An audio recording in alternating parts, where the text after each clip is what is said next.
வணக்கம் நண்பர்களே, இது உங்கள் பணத்தை மிச்சப்படுத்துவதும் ஆப்ரலாட் தமிழ் சேனல். இன்னைக்கு மே மாதம் 16ஆம் தேதி சனிக்கிழமை. உங்களுடைய பழங்கள் வாங்குற செலவை பாதியாக குறைக்கணும்னா இந்த வீடியோவை முழுசாக பாருங்க. எப்படின்னா, இன்னைக்கு பழ மார்க்கெட்டில் எந்தெந்த பழங்களோட விலை அதிகமாக இருக்குது, எந்தெந்த பழங்களோட விலை குறைஞ்சிருக்குது அப்படிங்கிறத வீடியோவோட ஆரம்பத்தில் பார்த்துடலாம். வீடியோவினுடைய கடைசியில் இன்னைக்கு விலைக்குறைவாக கிடைச்சிக்கிட்டு இருக்கிற பழங்களோட லிஸ்ட் வரும். அதை பார்த்து இன்னைக்கு நீங்கள் அதிகமான பழங்கள் வாங்கினீங்கன்னா உங்களுடைய செலவுகளை குறைக்கலாம். இன்னைக்கு தர்பூசணி ஒரு கிலோ 30 ரூபாய்க்கு விற்பனை ஆகிட்டுருக்கு. கிர்னி பழம் ஒரு கிலோ இன்னைக்கு 25 ரூபாய்க்கு விற்பனை ஆகுது. பங்கனப்பள்ளி மாம்பழம் கிலோ 120 ரூபாய்க்கு விற்பனை ஆகுது. செந்தூர மாம்பழம் கிலோ 80 ரூபாய்க்கு விற்பனை ஆகுது. சிவப்பு ஆப்பிள் கிலோ 250 ரூபா வரைக்கும் விற்பனை ஆகுது. கொய்யாப்பழம் கிலோ 60 ரூபாய்க்கு விற்பனை ஆகுது. கருப்பு திராட்சை கிலோ 130 ரூபாய்க்கு விற்பனை ஆகுது. மாதுளம்பழம் கிலோ 240 ரூபா வரைக்கும் விற்பனை ஆகுது. பப்பாளி பழம் ஒரு கிலோ 50 ரூபா. சாத்துக்குடி ஒரு கிலோ 60 ரூபா. அன்னாச்சி பழம் ஒரு கிலோ 70 ரூபா. செவ்வாழைப்பழம் ஒரு கிலோ 70 ரூபா. ஆரஞ்சு பழம் ஒரு கிலோ 70 ரூபா.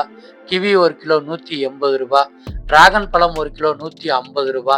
பலாப்பழம் ஒரு கிலோ ஏழை வர்ற இடத்துல 50 ரூபாயிலிருந்து 70 ரூபா வரைக்கும் வாங்கிக்கலாம். ப்ளம்ஸ் ஒரு கிலோ 350 ரூபா.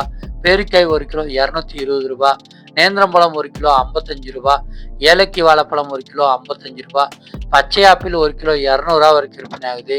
பன்னீர் திராட்சை ஒரு கிலோ 80 ரூபாய்க்கு விற்பனை ஆகுது. முலாம்பழம் ஒரு கிலோ 30 ரூபாய்க்கு விற்பனை ஆகுது.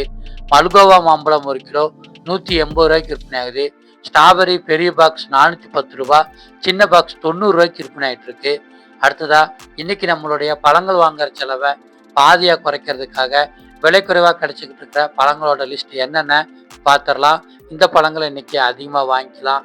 கிர்னி பழம் ஒரு கிலோ இன்னைக்கு 25 ரூபா. இளநீ ஒன்று 30 ரூபாய்க்கு விற்பனை ஆகுது. தர்பூசணி ஒரு கிலோ 30 ரூபாய்க்கு விற்பனை ஆகுது. முலாம்பழம் ஒரு கிலோ 30 ரூபாய்க்கு விற்பனை ஆகுது. பப்பாளி பழம் ஒரு கிலோ 50 ரூபாய்க்கு விற்பனை ஆகுது. நேந்திர வாழைப்பழம் ஒரு கிலோ 55 ரூபாய்க்கு விற்பனை ஆகுது. ஏலக்கி வாழைப்பழம் ஒரு கிலோ 55 ரூபாய்க்கு விற்பனை ஆகுது. கொய்யாப்பழம் ஒரு கிலோ 60 ரூபாய்க்கு விற்பனை ஆகுது. சாத்துக்குடி ஒரு கிலோ 60 ரூபாய்க்கு விற்பனை ஆகுது. அன்னாச்சி பழம் ஒரு கிலோ 70 ரூபாய்க்கு விற்பனை ஆகுதுங்க.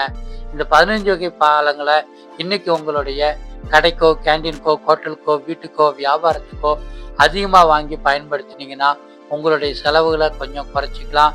இதே மாதிரி நீங்கள் பழங்களை வியாபாரத்துக்கும் கடைக்கும் வாங்குறீங்க அப்படின்னா நீங்கள் ஏலம் வர்ற இடத்துல மொத்தமாக லாரியிலேருந்து மூட்டையாக வாங்குங்க. நல்ல லாபங்க. ஒரு பாக்ஸில் 4 அல்லது 5 கிலோ இருக்கும். அந்த மாதிரி வாங்கினாலும் உங்கள் செலவுகளை குறைக்கலாம். வீட்டுக்கு வாங்குறீங்கன்னா 2-3 பேர் சேர்ந்து வாங்கி பிரிச்சுக்கிட்டா உங்களுக்கு செலவு குறைவாக இருக்கும். இதே மாதிரி இன்னைக்கு விலை குறைவாக கிடைக்கிற காய்கறிகள் மற்றும் பூக்களோட லிஸ்ட் நம்ம சேனலில் இருக்குது. சேனலை நீங்கள் சப்ஸ்கிரைப் பண்ணிட்டீங்கன்னா செலவுகளை குறைச்சி லாபத்தை அதிகரிச்சுக்கலாம். நன்றி.